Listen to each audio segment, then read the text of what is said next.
Built as gargantuan tombs of shining white limestone, the pyramids were designed to hide dark secrets of the dead for eternity.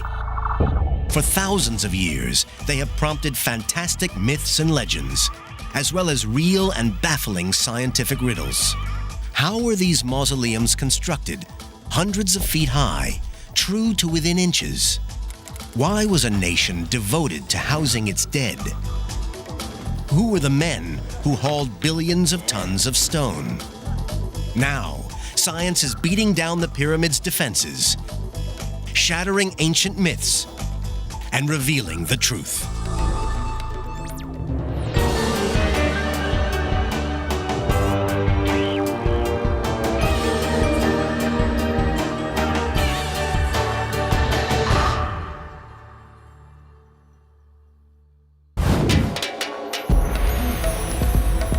The pyramids of ancient Egypt stand like giant sentinels watching over the city of Cairo. Built more than 2,000 years before the birth of Christ, these stone giants continue to mystify and captivate archaeologists seeking to understand their origins and purpose. I think Egypt has such a grip on us because they had access to stone, and with that stone, they built the world's first skyscrapers. There's something about us that we see in that. The pyramid builders left no record of how they erected these massive superstructures, and thousands of years of myth and legend have hidden their real purpose. The only clues are the pyramids themselves. Scientists must study the stones to discover how these extraordinary buildings were constructed, and to learn who built them using simple, primitive technologies. These are very sophisticated monuments. The Great Pyramid is the high-tech of antiquity. The scale of the achievement is astonishing. The Great Pyramid is 481 feet tall and is made up of 2.3 million blocks, some weighing as much as 50 tons. The whole structure weighs almost 6 million tons. That's the equivalent of 16 Empire State Buildings. For 38 centuries, it was the tallest building on Earth. What's more, it's an incredibly precise piece of engineering. The 755-foot sides vary in length by less than 2 inches. It's not just the exterior building that's extraordinary. Inside is a complex of passageways and chambers built from one of nature's hardest rocks. The stonework is so precise that even a credit card cannot slip between the blocks, all constructed by a people who hadn't discovered the wheel. The accuracy of the Great Pyramid is something that makes me stand in awe. The first Egyptologists tried to blast their way to the truth with dynamite. They forced their way into the pyramid's secret chambers. But they may have destroyed more than they uncovered. Dynamite especially might have obliterated clues left behind by the ancient Egyptians, telling us more about the pyramids or how they were built. Now archaeologists are using the latest technology to search for wonders hidden deep within the stones. I really actually believe that the burial chamber of that king is still hidden inside the pyramid. But for other archaeologists, it's the buildings themselves that are the true wonder. The greatest mystery about the pyramids is not secret chambers, it's how the Egyptians managed to build them with the technology they had.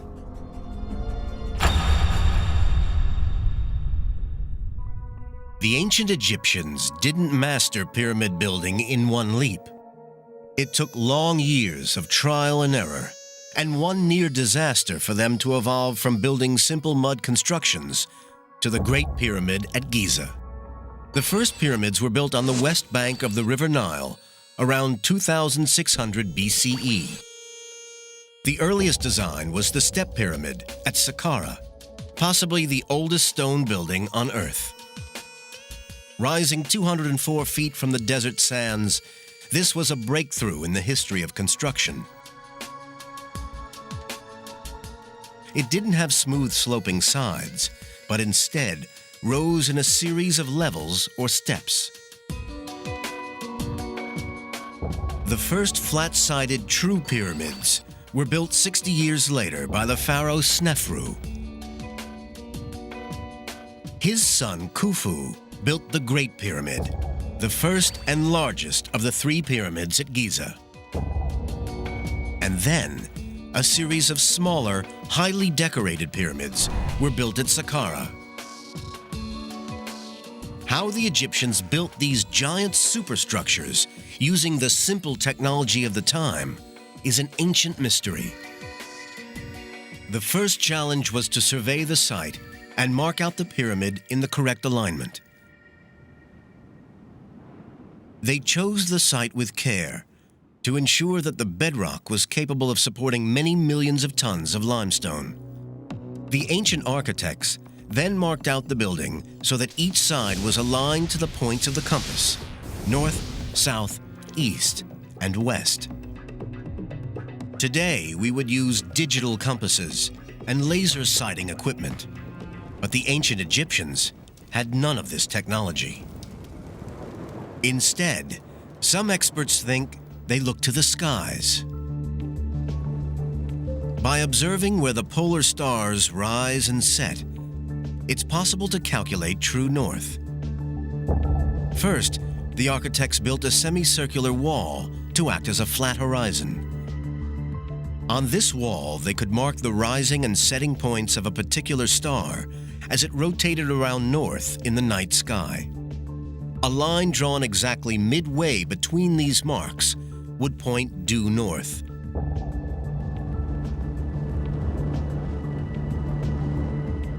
Using just this low-tech method, the Great Pyramid was aligned with breathtaking accuracy.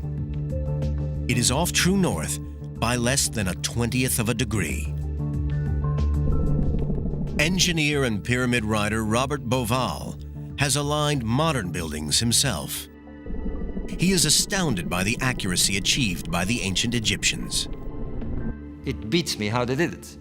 I've set out buildings with optical instruments, with the aid of cranes to place the stones, and sometimes I don't get them that accurate.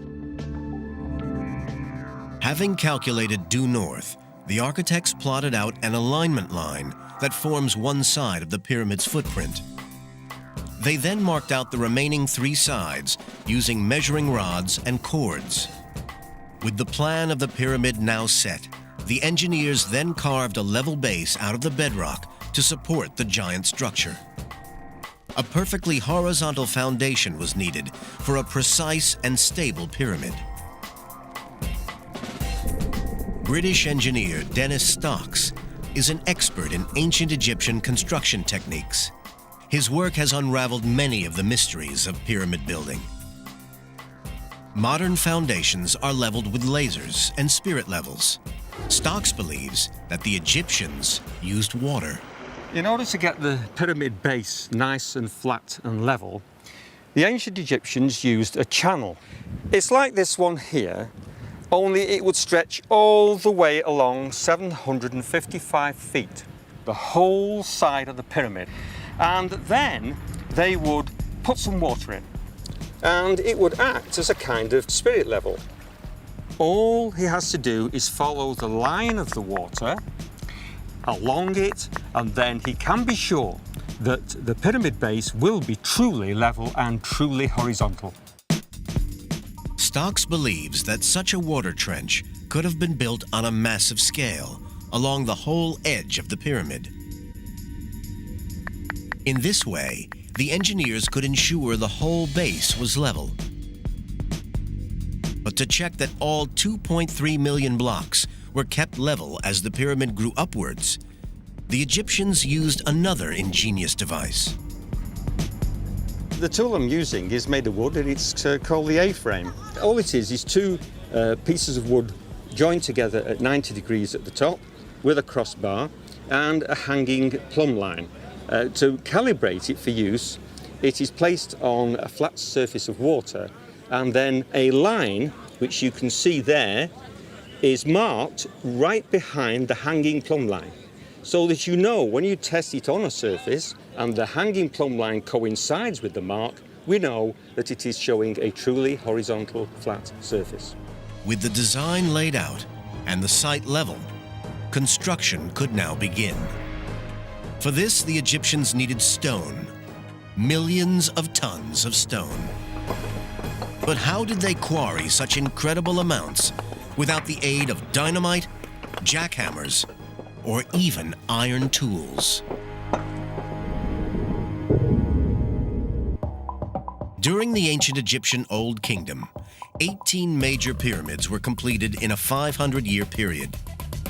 They contain 1/3 billion cubic feet of stone, stone that had to be quarried, cut, and transported to the sites.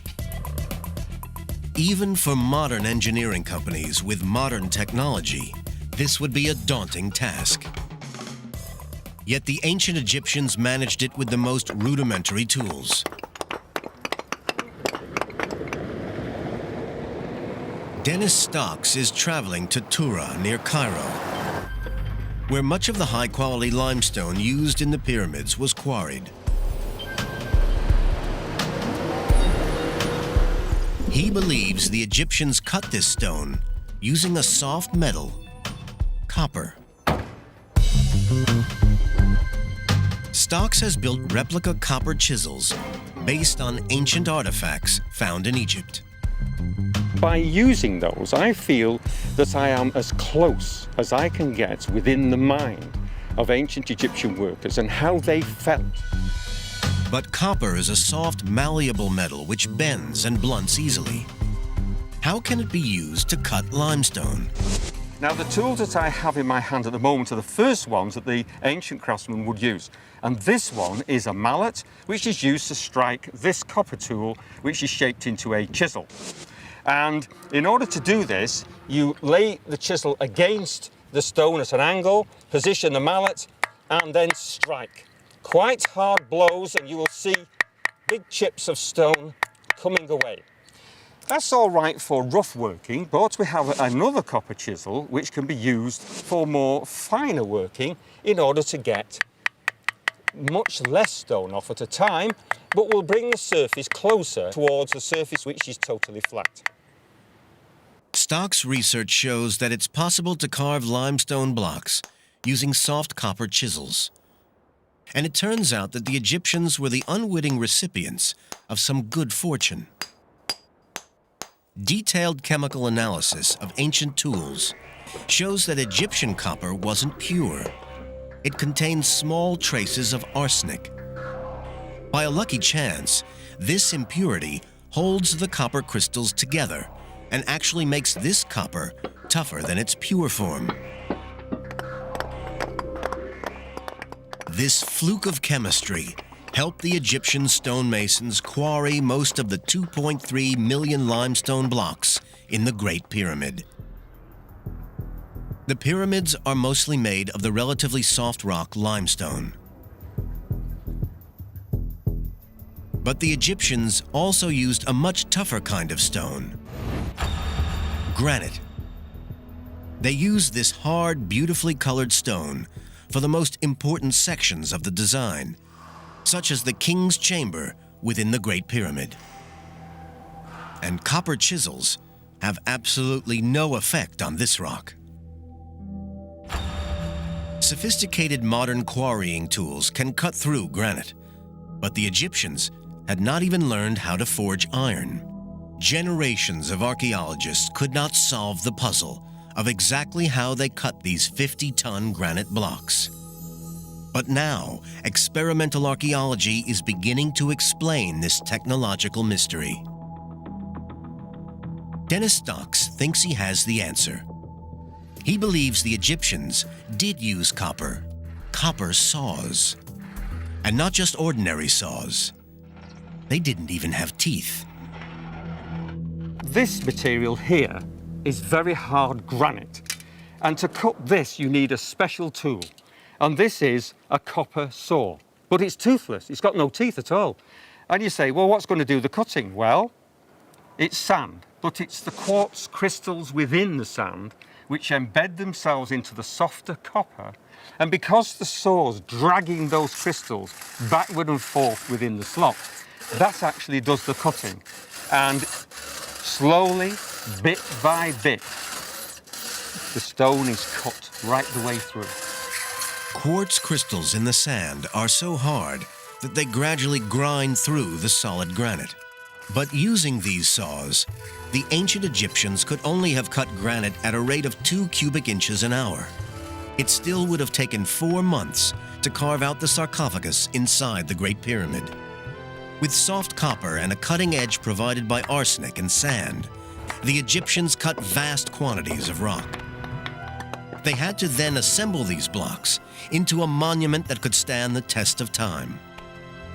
But what made the Egyptians decide to build a pyramid in the first place? Why did they choose this now iconic shape? They were looking for a stable form. Like a mound of gravel, the pyramid is supported by a wide base and low center of gravity. More than 2/3 of the weight is in the bottom third of its height. But the design wasn't just about engineering. It was also influenced by their beliefs. When people want to go up, to do so and have stability, a mound is very stable. But of course, there is a symbology in all of this.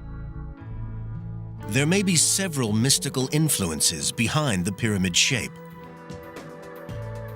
One explanation looks at the worship of a mystical stone known as the Benben stone.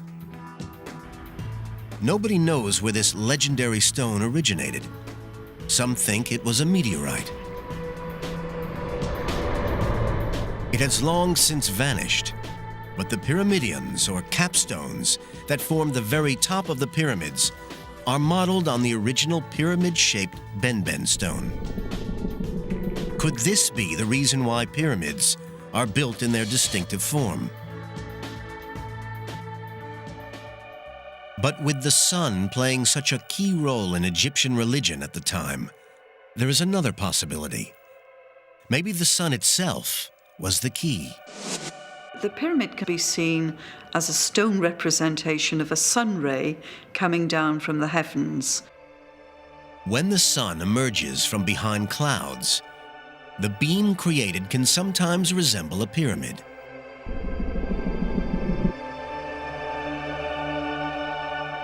So a stone representation of a sunbeam is a possibility. But perhaps it was simply the pure geometrical form of a pyramid that appealed to the Egyptians. Ironically, the first pyramid, the step pyramid, didn't have smooth sloping sides.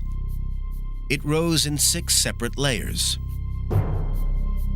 It was Pharaoh Snefru, the pioneer of pyramids, 60 years after the step pyramid was built, who created the first smooth-sided, true pyramid. This was a radical new concept, and its success would rest on a critical engineering decision. At what angle should the sides rise? The steeper the angle, the taller and heavier the pyramid would be. If they made it too steep, it might be too heavy for the foundations.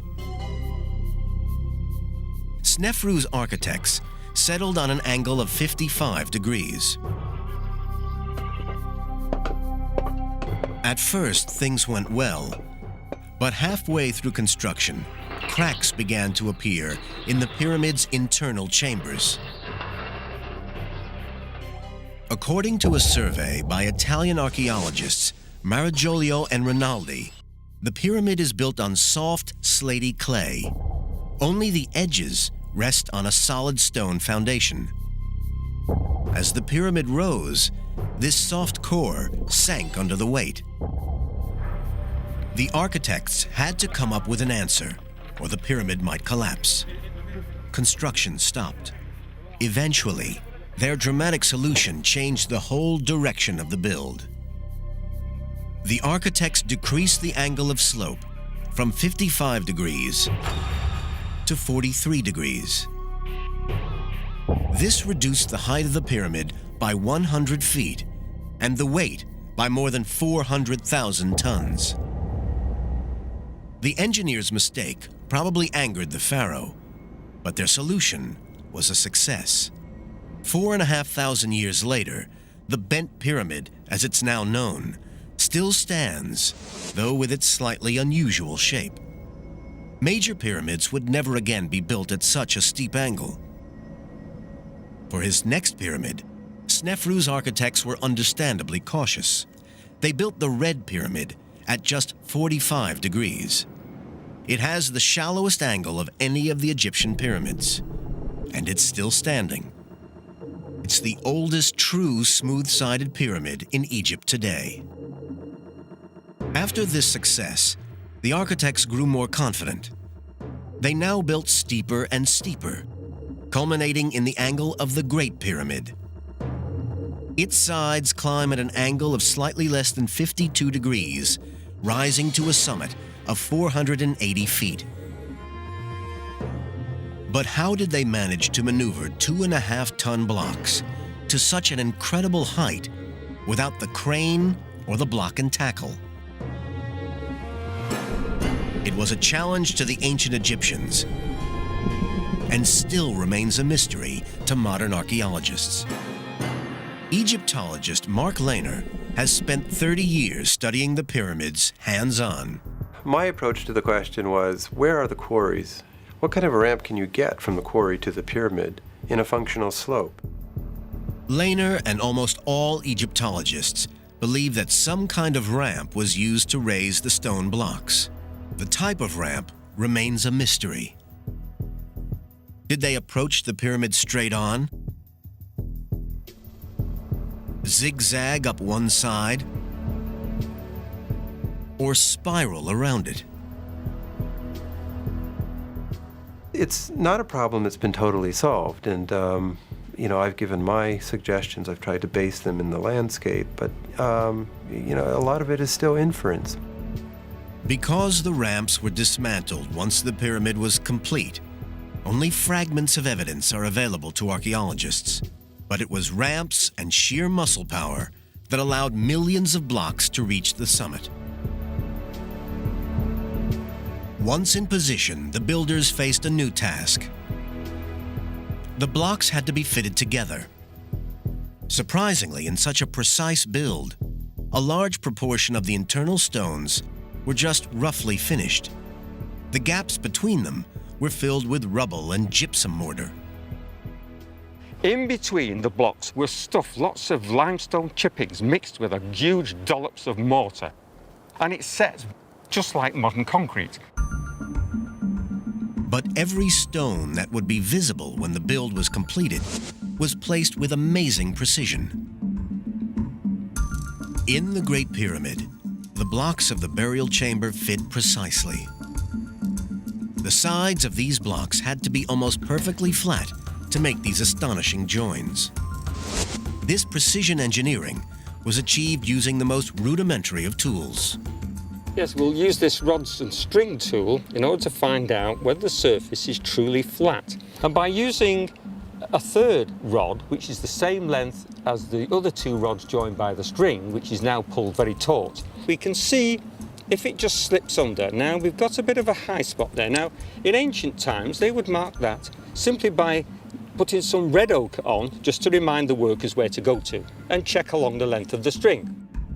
The ancient mason would use the rods and string to spot imperfections and then mark them with red ochre to show where more work was needed. Using two further tools, this one being a flint scraper and this one being a sandstone rubber, now we can use the marks as a guide to scrape away the high point like so. And it's obvious that as you scrape, the mark disappears, and with it, of course, the high spot. This same technique was also used in the final stage of construction. The rough internal blocks were covered with an outer casing of perfectly smooth stone. This was carved from the highest grade limestone and had to be carried across the Nile to the pyramid site. With this polished casing, the pyramid would have shone dazzling white in the Egyptian sun. But when the pyramids were newly encased in this special limestone, They must have been blinding in the sun like newly fallen snow. To achieve this, every casing stone was cut to sit perfectly with its neighbors. When complete, the Great Pyramid of Giza was covered with thousands of these facing stones. Sadly, they have long vanished, taken to build the mosques and castles of Cairo. But facing stones can still be seen on the cap of Khafre's pyramid. Even with all the Egyptian skills and tools, building the pyramids was still an incredibly hard task, requiring millions of man-hours to complete. Legend has long suggested that the pyramids were built by armies of slaves. The legends are wrong. Forensic archaeological discoveries are now putting a face on the people who really built the pyramids. The building of the pyramids was an enormous construction project requiring incredible manpower resources.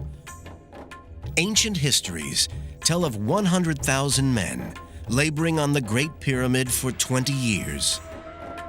Modern experts believe 25,000 workers is a more realistic estimate. The job was completed during Pharaoh Khufu's 23-year reign. The workers would have put in over 250 million man-hours. Ancient Egypt was a rich land, but for such a mammoth undertaking, the builders would have had to source materials from across the whole country. The vast granite blocks had to be floated 600 miles down the Nile from the quarries at Aswan. Keeping a pyramid build on track was a logistical nightmare that would test even a modern engineering firm. Engineer Craig Smith has overseen vast construction sites and has analyzed how a pyramid build might operate.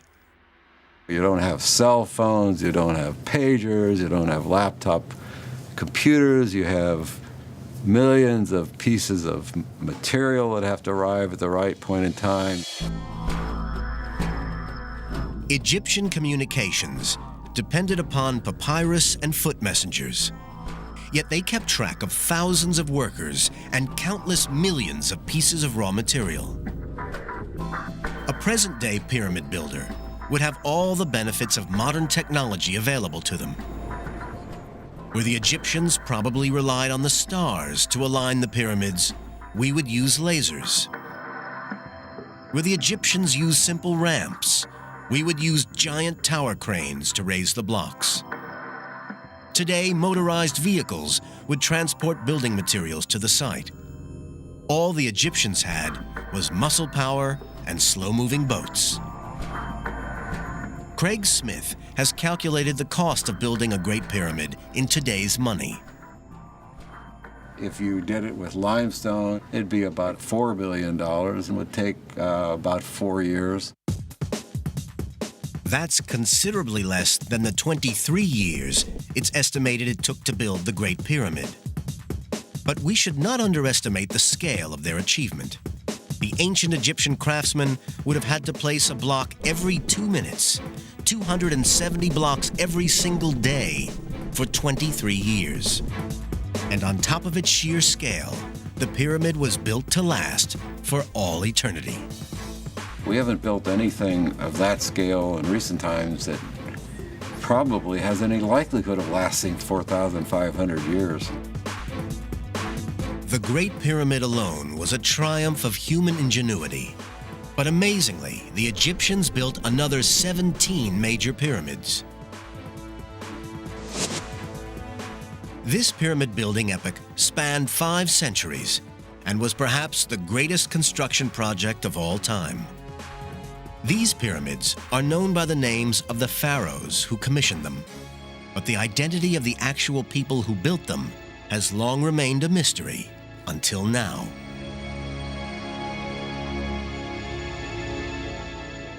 It was thought that the pharaoh would never have forced his own people to toil for year after year constructing the pyramids. Instead, it was believed that they were built using slave labor, possibly the Israelites. In recent years, archaeologists have excavated the areas around the Giza pyramids. Their finds have radically changed the theories on who built the pyramids. Renowned Egyptologist Dr. Zahi Hawass has discovered the tombs of the actual pyramid builders. Dr. Hawass was surprised at the elaborate nature of these tombs. They do not look like humble burial grounds for slaves. If the people who built the pyramids were slaves, they will never be buried in the shadow of the pyramid. If they were slaves, they will never prepare their tombs for eternity like kings and queens. Dr. Hawass's work is finally letting us see pyramid construction from the workers' perspective. Before our discovery, you know a lot about kings and queens, but you know nothing about the people who really worked in building the pyramid. But who were the actual workers? The answer comes from the new science of forensic Egyptology. Egyptologist Rosalie David works with biologists and artists who reconstruct the lives of the men who built the pyramids. CAT scans and 3D imaging resurrects faces of the ancient Egyptians from mummified skulls. This is the reconstructed face of an Egyptian who lived thousands of years ago. You do get a sense of the character of the person. They cease to be a wizened mummy or a dry skeleton. And there they are with the flesh, the eyes, the hair. You're looking at somebody who could be alive today. Forensic analysis of workers' bones provides conclusive evidence that the pyramid laborers were not foreign slaves. The idea that the pyramids were built by slaves is totally wrong. This has been proved really by the archaeological evidence. So all the studies on the bodies show that they are Egyptians. They're not from overseas. The bones also show clear evidence of medical treatment. Broken limbs have been reset. One skull even shows signs of early brain surgery. Foreign slaves would never have been granted such high-quality medical attention. But where was this native workforce housed? To Mark Lehner, the pyramid builders' town must have been near the Giza Plateau. If there were 20,000 people out there, to say nothing of 30,000, it would have been one of the largest cities in the world in the 3rd millennium BC. So where was it, and where was all the infrastructure? Lehner's breakthrough came when he excavated a site to the southeast of the pyramids, next to the workers' tombs. Everywhere we put down an excavation trench, we find large, substantial mud brick walls, evidence of an ancient settlement. The layout of this long-hidden town exposes more and more about the lives of the pyramid builders. Well, the footprint of this lost city tells us something about how they organized their society in this very early period when they built pyramids. Feeding the workers may have been the biggest organizational challenge, and Lehner's team has found evidence that the craftsmen were well catered for. From remains found on the site, it's clear that the pyramid builders received generous rations, including beer, meat, and fish. They were very well organized, they were well fed, they were looked after because they were very important. But it appears that the middle management may have been even better looked after. They were eating a lot of meat, sheep, goat, but especially cattle. They ate very well, but we're seeing that some people on the site ate better than others. Mark Lehner believes that this core of professional craftsmen and officials were kept on site. But the hauling of the blocks was carried out by villagers who came to work on the site for a few months or years. For these unskilled workers, pyramid building was a bit like military service. This was an army mobilized from the length of Egypt, but they came to build rather than to fight. What really fascinates me about the pyramids is not so much the king or the little man in the trenches, but the whole human network that could create something like the Great Pyramid of Khufu. But what drove the ancient Egyptians to dedicate so much energy and manpower to the pyramids? Why were thousands of men brought from across the country to labor on this site? These questions have intrigued archaeologists as they try to solve the third great mystery of the pyramids. What were they for? Back in medieval times, it was thought that the pyramids were the giant granaries of the biblical character Joseph. But most modern Egyptologists believe that they are tombs for the pharaohs. The largest and grandest tombs ever built. Although centuries of tomb raiding means that no remains of a pharaoh have ever been discovered inside a pyramid. And no mummy was ever found in the so-called burial chamber of the Great Pyramid of Khufu. Dr. Hawass, however, is convinced that there is enough written evidence to prove the pyramids were built as tombs for the pharaohs. There is lots of evidence in inscription and literature that telling us that this is a tomb for the king. But a tomb for a pharaoh was more than just a resting place for his body. Deep within some pyramids is evidence of another, more magical function. These tombs were built as gateways to the stars.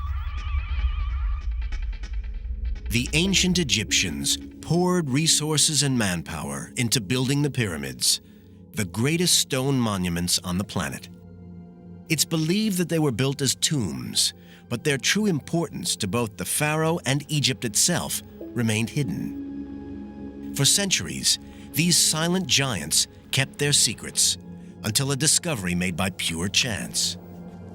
In 1879, a workman was passing one of the later Saqqara pyramids at dawn when he saw a jackal. The beast seemed to be taunting the workman, almost asking to be chased.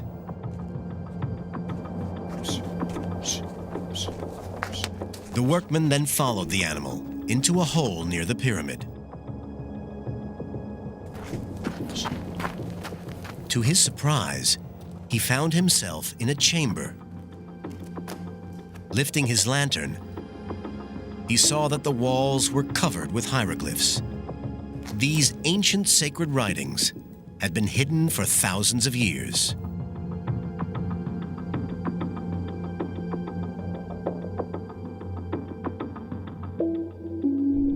Jim Allen is a world expert on these hieroglyphs, or pyramid texts.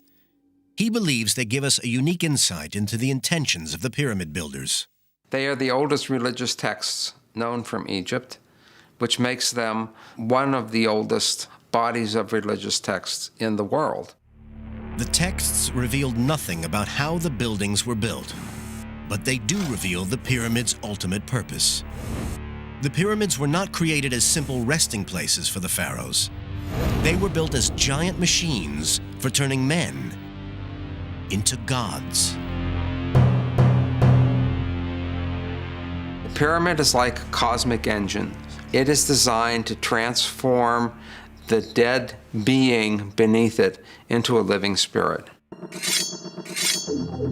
When the king died, the ancient Egyptians believed that Egypt and existence itself was plunged into mortal danger. Even after death, the ruler had to protect his country from drought, famine, and the forces of chaos. The mummified pharaoh was carried into his giant tomb, along with food, clothes, jewels, and treasures, everything he would need in the afterlife in the stars. Salima Ikram has studied ancient Egyptian beliefs about the afterlife. The basic thing is it's very much like this life, except better. So everything you wanted in this life, if you have managed to put it into your tomb, you can have it in the afterworld. The pyramid texts leave a record of the rituals that were performed over the mummified body of the pharaoh. To ensure that he survived his journey to the afterlife, they also included spells and prayers to protect him. We tend to think of magic as abracadabra, wizards, witches, Harry Potter. To the ancient Egyptians, magic was a part of the universe. For the Egyptians, This was the science of survival. There is no superstitious mumbo jumbo in ancient Egypt. Everything has a meaning, everything has a purpose. Once the rituals were completed, the pyramid was sealed, hopefully for all eternity. The pharaoh was then free to make his journey to the afterlife, to be reborn as an eternal star. But Robert Bauval, who has written extensively on the pyramids, believes that there is a further connection between the stars and the pyramids. For years, he has been intrigued by the links between Egyptian religion and astronomy. It all started with an aerial photograph of the Giza pyramids. Bauval noticed a very distinctive pattern. I was looking at monuments that had been laid according to a plan. There were two large pyramids set along a diagonal. But what bugged me, what really got me, was there was a third, smaller one offset from the diagonal. This faulty diagonal reminded him of the stars of Orion's belt. It has two bright stars and one dimmer star offset. The relative sizes and positions of the three Giza pyramids seem to match those of the three stars. For some Egyptologists, Bauval's theory is just a coincidence. If you look at the stars in the Orion constellations, you'll find that they do not fit with all the Old Kingdom pyramids at all. You'll find maybe very few with computer you can really match this. Dr. Hawass argues that many other stars in the Orion constellation do not match the layout of any pyramids on the ground. But to Robert Bauval, the correspondence was clear evidence of an astronomical master plan, explaining the layout and design of the major pyramids. You cannot deny the fact that there are three stars that look like the plan of the pyramids. Two large ones, small one, offset. Two large pyramids, small one, offset. That is a fact. It's a fact. What isn't a fact is whether it is a coincidence or not. For Bauval, there is another piece of compelling evidence within the overall design of the pyramids that backs his astronomical theory. There are four narrow shafts built into the structure of the Great Pyramid. Just 8 inches wide, they climb upwards through the solid stone interior from the king's and queen's chambers toward the surface for over 200 feet. They were carefully built into each layer of stones as the pyramid rose. These stone shafts may hold clues to some of the last remaining mysteries of the pyramids. Originally, it was thought that the shafts were designed as air vents to bring fresh air into the pyramid for the workers toiling inside. However, for Bauval, these shafts are far more significant. As he examined their orientation, he felt he was cracking a secret code, a code built into the very structure of the pyramid. But it was exciting to realize that I was beginning to listen to the silent language of the pyramid.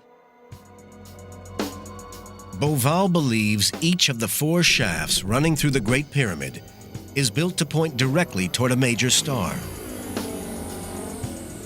What's more, each of these stars is critically important in the ancient Egyptian religion.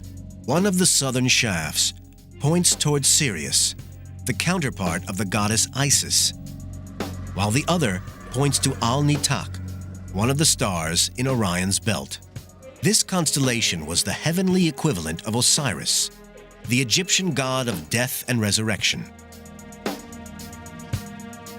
The star shafts may be aligned this way to help the spirit of the pharaoh ascend to heaven, to join the god Osiris and become a star alongside him.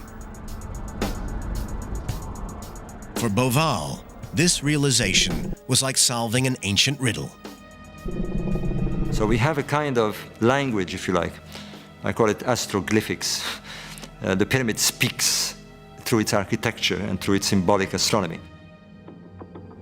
Although Bauval's theory is totally rejected by some Egyptologists, other mysteries and rumors still surround the shafts.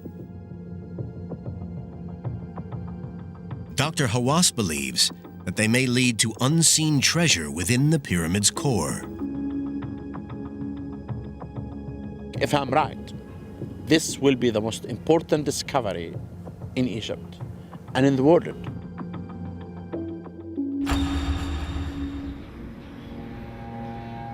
The Great Pyramid at Giza contains a complex of shafts and chambers. Researchers have already discovered 3 possible burial chambers linked by corridors, including the magnificent Grand Gallery. But in recent years, interest has focused on 4 mysterious shafts that run from the King and Queen's chambers toward the surface. These narrow channels are surrounded by rumors of hidden chambers and astrological links. In the 1980s, a French team studied the structure of the Great Pyramid using microgravimetric techniques which detect variations in the density of objects. Their study identified several areas of differing density, suggesting that there may be undiscovered chambers near the top of the pyramid. In 1993, Dr. Zahi Hawass worked with a German robotics team to explore the shafts in the Queen's chamber. What they discovered rocked Egyptology. After 200 feet exactly, the robot was stopped in front of a door with 2 copper handles. The southern shaft was sealed by a solid limestone slab, which blocked the robot exploring further. In 2002, a different team went back with a more advanced robot. It carried drilling equipment designed to cut through the limestone panel. Remote sensing techniques, similar to those used to find earthquake survivors, had revealed that the slab was only 3 inches deep. The robot climbed up the narrow shaft and drilled a small hole, just big enough for a tiny camera to pass through. What the camera revealed was totally unexpected. Another limestone door across the shaft. For some observers, it was a bitter disappointment. But for Dr. Hawass, this was still an important find. We are not looking for the doors of Alibaba and the 40 thieves. We are looking for archaeology. Then anything that you discover inside the pyramid, it's a major discovery. Behind this second door is a region of the pyramid unseen for over 4,500 years. Dr. Hawass believes that a hidden chamber may lie behind the limestone slab. He is now ready to go back inside the Great Pyramid and believes he may find the ultimate archaeological prize. I still believe that the burial chamber of Khufu is still hidden inside the pyramid, that we're going to go through the first door and the second door to find out what is the mystery behind them. If Dr. Hawass uncovers the tomb, it could be the greatest find ever, greater even than the discovery of the tomb of King Tut. Here may lie the last mystery of the pyramids, the final resting place of Khufu, one of the greatest of pharaohs. Sealed since the day when the pyramid was finally completed and stood gleaming in the desert sun. The Great Pyramid is the only wonder of the ancient world left standing. Its polished stone casing has long gone, and it has lost 30 feet in height since it was built. But even at that rate, it might take another 65,000 years before it disappears from the skyline. The pyramids stand as a testament to the extraordinary skills of the people who built them. They tower over history itself, truly among the greatest achievements of mankind, past and present. They stand there against all the odds after thousands of years, and they trumpet immortality. As the ancient Arab proverb says, man fears time, yet time fears the pyramids.